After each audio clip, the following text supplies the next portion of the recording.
రాజన్న సిరిసిల్ల జిల్లా గంభీరావుపేట మండల కేంద్రంలో ఈరోజు నిర్వహించిన ప్రజాపాలన ప్రగతి ప్రణాళిక ప్రజల సంక్షేమం ప్రభుత్వ ధ్యేయం కార్యక్రమం ఘనంగా జరిగింది. ప్రభుత్వం ప్రవేశపెట్టిన పథకాలు ప్రతి అర్హులైన లబ్ధిదారులకు అందేలా ఎల్లవేళలా కృషి చేస్తామని మండల అధికారులు తెలిపారు. ప్రజలకు ఎటువంటి అసౌకర్యం కలిగినా మండల కార్యాలయంలో దరఖాస్తు చేసుకోవచ్చని శ్రీనివాస్ తెలిపారు. ప్రభుత్వం అందిస్తున్న సంక్షేమ పథకాలను ప్రజలు వినియోగించుకోవాలని ఆయన సూచించారు. ఈ సందర్భంగా వికలాంగులైన 2 లబ్ధిదారులకు ఎలక్ట్రిక్ వీల్చైర్లు పంపిణీ చేయడం జరిగింది. కార్యక్రమంలో మధు, మండల మార్కెట్ కమిటీ చైర్మన్ కోమిరిశెట్టి విజయ, తిరుపతి స్పెషల్ ఆఫీసర్ అనిల్ కుమార్, సర్పంచ్లు, ఉప సర్పంచ్లు, వార్డు సభ్యులు మరియు అధికారులు పాల్గొన్నారు.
చేస్తే ఇందిరామహిళలో రెండో ఫేజ్లో 333 వరకు గ్రౌండ్ అయినాయి. 63 వరకు వాళ్ళు ముగ్గు పోసుకొని ఇంకా కొన్ని కారణాల వల్ల కట్టుకోకుండా ఉన్నారు.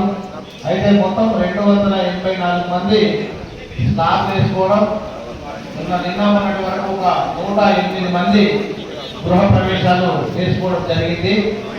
ఇంకొక ముఖ్య విషయం ఏంటంటే రాష్ట్రంలో రాజన్న సిరిసిల్ల జిల్లా గృహ ప్రవేశాలు చేయడంలో రాష్ట్రంలో మొదటి స్థానంలో ఉంది. అంటే ఇందిరమ్మ ఇల్లు మొదలు పెట్టిన దాంట్లో 40% ఇల్లు కంప్లీట్ చేశాం రాజన్న సిరిసిల్ల జిల్లా. దానిలో గంభీరావుపేట చివరిలో ఉంది. సో మనది ఫస్ట్ మనమే ఉన్నాం, లాస్ట్ కూడా మనమే ఉన్నాం. అందుకని ఈసారి ఇచ్చేటప్పుడు లక్ష్యాలను గ్రహించి ఎవరైతే ఊళ్ళలో ఉండి కట్టుకోవడానికి సిద్ధంగా ఉంటారో వాళ్ళని గమనించుకొని 1-2 అవసరమైతే మనం ఇందిరా క్రాంతి పథకం ద్వారా ₹1,00,000 రుణం ఇస్తామని గతంలో కూడా ప్రయత్నం చేస్తే ఎవరైతే గృహంలో మనం లోన్ ఇద్దామని ట్రై చేస్తే ఆల్రెడీ డిఫాల్టర్స్గా ఉన్నారు.